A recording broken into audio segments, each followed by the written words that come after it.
Greg. And I'm Billy. And we're the Fuji guys. This video here today is the top features of our new interchangeable lens camera, the X-E1, the baby brother of the X Pro 1. Billy's going to go through basically the top features with this, and we'll come back and see at the end. This is a look at the X-E1 with the 18 to 55 millimeter f2.8 f4 zoom lens that's available for this camera. It's available as a kit for the camera at around $1,400. The kit comes in, of course, either black or the two-tone silver and black, which is a more retro-looking. I personally actually like the black because it's a lot more less noticeable in the type of shooting that I like to do.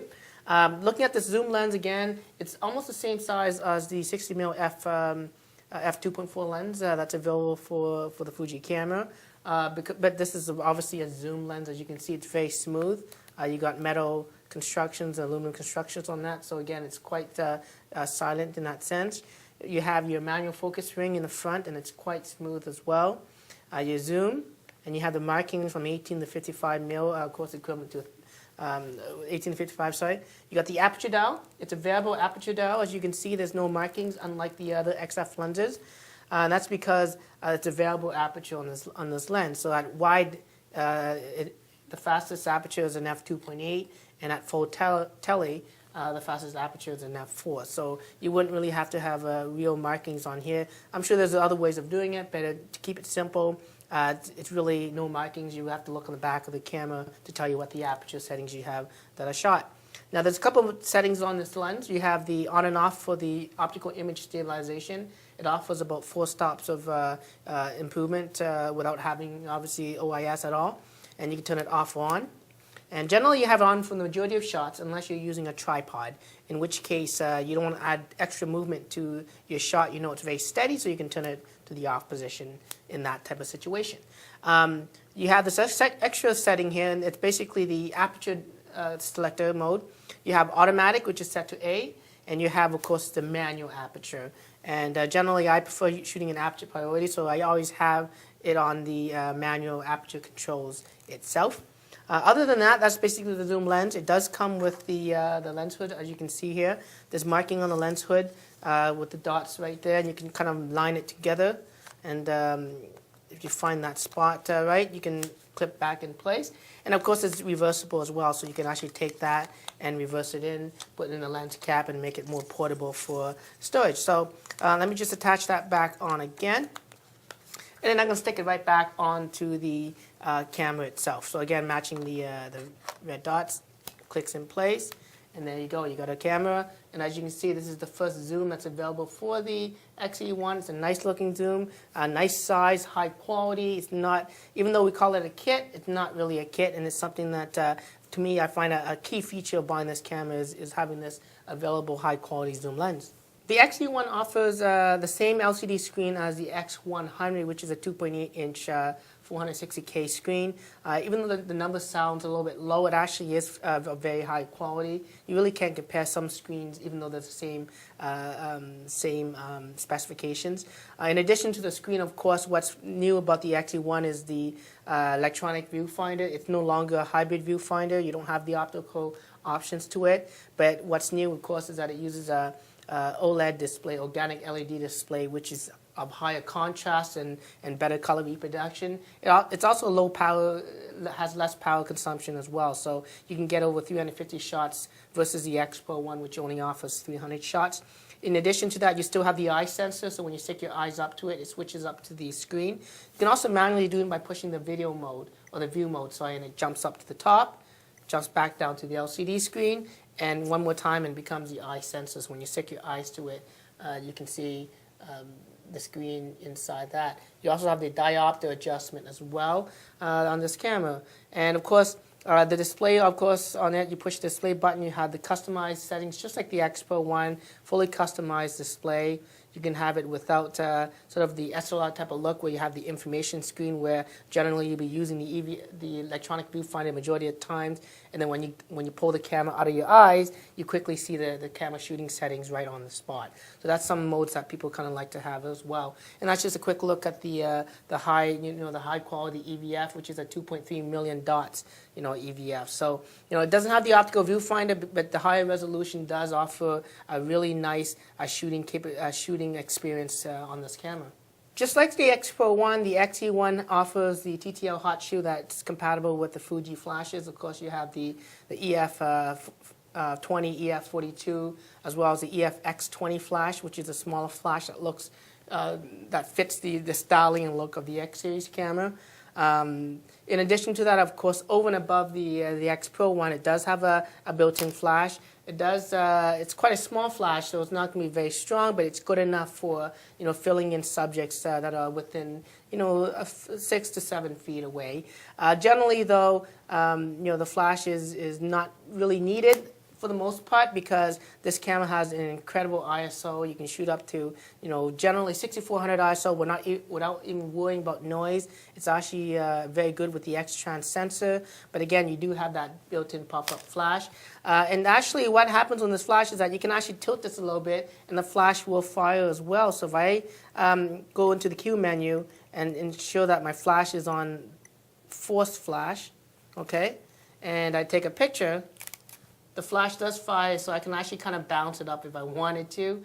Might be nice for when I want to trigger maybe an optical flash without adding any extra light to the subject itself. And again, that's just a quick look at the flash setting on the X-E1. Let's take a look at the manual modes on the X-E1. We have basically the shutter speed dial as well as the aperture dial. When the lens itself, this is the 18 to 55 millimeter f2.8 to f4 lens, is set to A, and the shutter speed dial is set to A, then we basically have a program automatic. So the camera is going to select the proper exposure based on those settings. Okay. Once you take the dial off of A from the zoom itself and put it to what's called the manual aperture now, of course, this becomes the aperture controls. And if you take a look at the dial down here, as you can see, the aperture does adjust. And again, if I'm completely wide open, it's an f2.8, and I can go all the way to up to an f22. And of course, now I put that back to A and change the dials off of the A, which is the shutter speed dial. Now I basically have shutter priority, and of course the shutter speeds adjust right there. And of course, I can also do 1/3 stops of shutter speeds as well using the directional pad down there. Okay, now if I put the camera off of A, and I put the lens, the 18-50mm lens setting for the aperture off of A into manual, I now have basically I'm in manual mode itself. So both shutter speeds and aperture are controlled via the dials here as well as the dials right there. And that's just a quick look at the manual control settings on the camera. This camera offers the RAW and JPEG shooting if you wanted to. By default, I think it's set to the JPEG mode. To change that, you can just push the Q button, which is your quick access button, to various options. And if you go right down to image quality, it says fine. That's basically the JPEG compression. And as I rotate that, normal means it's more compressed. And then, of course, you have RAW and fine, which means RAW and JPEG shooting. RAW and normal, which is RAW with JPEG with more compression. And of course, you just have pure RAW if you wanted to. So I'm just going to set it just to the pure RAW mode. When you do that, you take a snapshot. It creates a RAW file. It saves it, of course, to the card itself. Because the RAW files are quite large, you want to buy yourself a very fast, high-speed SD card. Highly recommend at least a Class 10 card. And using the ultra high-speed cards is going to make it a lot easier to take a bunch of burst shots if you wanted to do RAW shooting. Now the great thing with this camera is that it also has a RAW conversion option. So in the playback mode, if I wanted to convert that image into a JPEG image, I can push the menu OK button, select RAW conversion, and actually do different options here to reflect the RAW conditions that I wanted to do, where would reflect shooting conditions, whatever settings I have on the camera, it's going to copy that and create a JPEG image. I can do push-pull processing, meaning I can actually over or under expose the shot if I wanted to. I can increase or decrease dynamic range. I can set it to a certain film simulation mode if I wanted to. I'm going to leave that alone. I can adjust the white balance, the color, the sharpness. I can increase the sharpness here.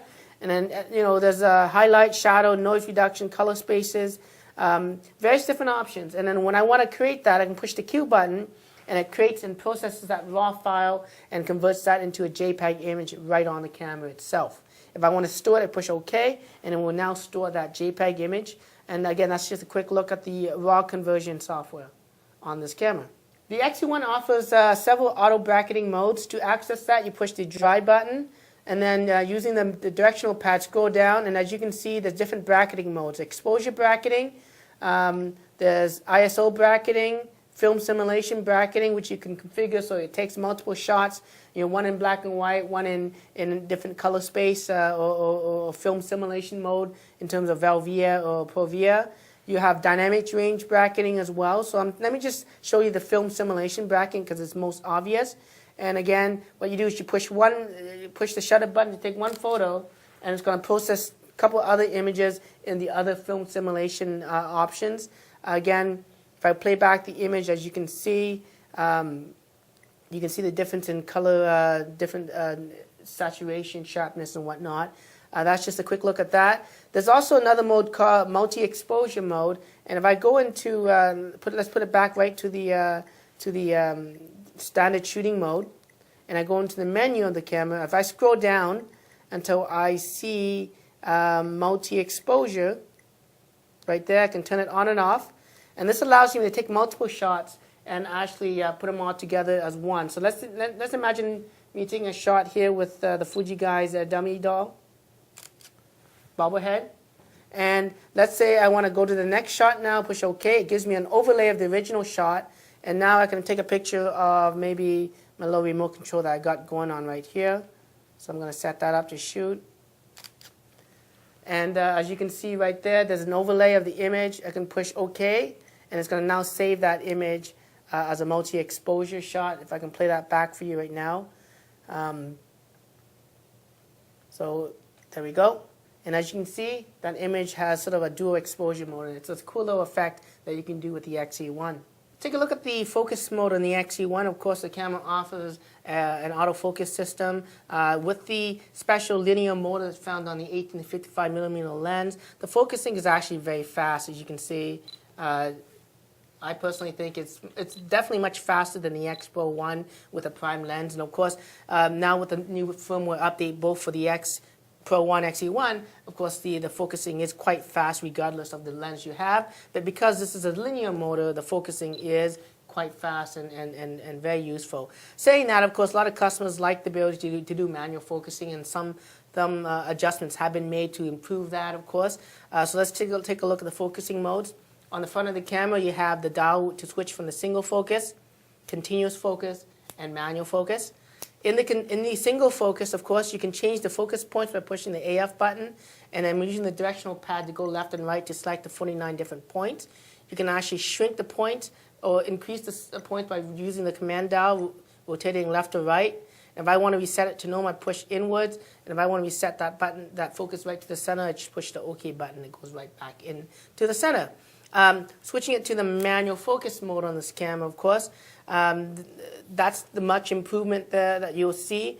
The focusing is a lot faster. I would have to actually zoom in on something here so that you can actually see the focus adjust. As you can see, I'm rotating it. Subject's in focus. Subject's out of focus.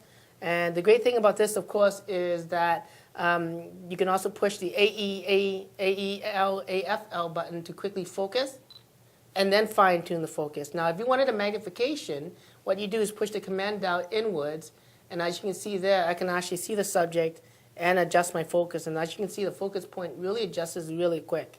As you can see, it's actually very useful. And with the increased sharpness with the focusing system, as well as shooting it wide open so that you can really define the depth and the focus, it makes it much easier to focus with this camera. You can actually rotate this command dial left or right, and it gives you a 10-time magnification. So you have 10 times, you have 3 times, and then of course pushing the button it brings you back out again. And that's just a quick look at the focusing mode. Now for any street photographer, you can also use the focusing guides down here by adjusting the aperture and the shutter speeds, or generally the apertures really. You can actually change the depth of focus. As you can see, if I change the aperture so that it's actually an f22, and I change my focus points, as you can see, that focus white bar shows me what's in focus, and that's where my focus points is. So in this instance, if I set it to there, 1 meter to about 2.5 meters, everything should be in focus. I can do some street photography, take snapshots without that delay of focusing. And again, that's just a quick look at the focusing modes on this camera. To access the high-speed shooting mode on this camera, you push the drive button. You can then scroll down using the directional pad until you see the continuous shooting mode. You have both 6 frames a second or 3 frames a second. Both of them offer full resolution and even JPEG and RAW shooting if you wanted to as well. Once that's set, you just push the shutter button, pre-focus halfway down and snap. And it fires up to 6 frames a second. And when it hits to a buffer point, it starts to slow down. And again, if you let go, it's then going to continue to buffer onto the card while it writes. You can then take a bunch of more shots. As you can see, it's still writing, but I can actually still take shots if I wanted to. And as the buffer clears more, you can then take a bunch more shots like that.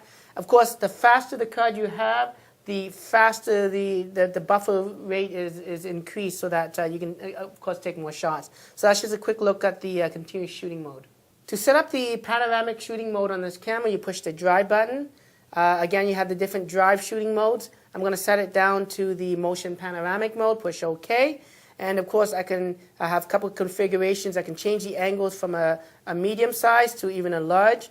I'm just going to leave it at medium just for demonstration purposes. And directionals, I can go left, right, right, left, up, down, down, up. I'm just going to leave it to default again. And again, simply push the shutter button 1 time down, and I take multiple shot, and I pan the camera across the room. It's, again, going to automatically stitch the multiple images together for me. And again, did a quick job at it, and actually quite a very good job. If I push down to play that back, as you can see, it does some pretty incredible panoramic stitching with this camera. Ideally, you want to put it on a tripod to keep it more level, but that's just, again, a quick look at how the panoramic mode works on the X-E1. To start recording HD video with this camera, you push the drive button. It accesses the different drive shooting modes. I'm going to scroll down until I go down to the movie mode. The camera records, of course, full HD video. I can adjust the aperture, as you can see, so I can actually get a very shallow depth of field if I want just to blur out the background. And I can also zoom during the video as well. And if I wanted to set the focusing to manual, I can set it to manual, and I can also manually focus during the video. So let me push the shutter button here to start recording my video. Again, I can zoom in, and of course, I can also adjust the focusing manually because I've set already the manual focus. You can see it kind of adjusts. It's kind of hard to see there, but that's just a quick look at the video mode. To start recording, you push that button right there, and of course, it offers, again, full HD video with stereo sound. It does have a built-in mic, built-in speakers to pick up audio and to play that audio back. In addition to that, if you don't want any noise to be heard from the lens, even though this is quite a smooth lens, there is also an option there for a mic input. So you can use an external mic. It's a 2.5 millimeter connector. If you go into the menu on the camera, to the video option, of course, you'll see that with the video mode, you can change it from full HD even to 720p video instead. You can also shoot in different film simulation modes, so you can shoot in black and white, Velvia, not just the standard color. There's a mic adjustment option here where you can actually adjust the mic. As you see, if it's peaking, you obviously want it to be in sort of the yellow bar, which is going to be the approximately 12 decibel mark, which is standard there. And as you see, once it passes red, it's peaking. So I'm just going to leave it at 2 there. It sounds perfect. And of course, that's just a quick look at the video option found on the X-E1.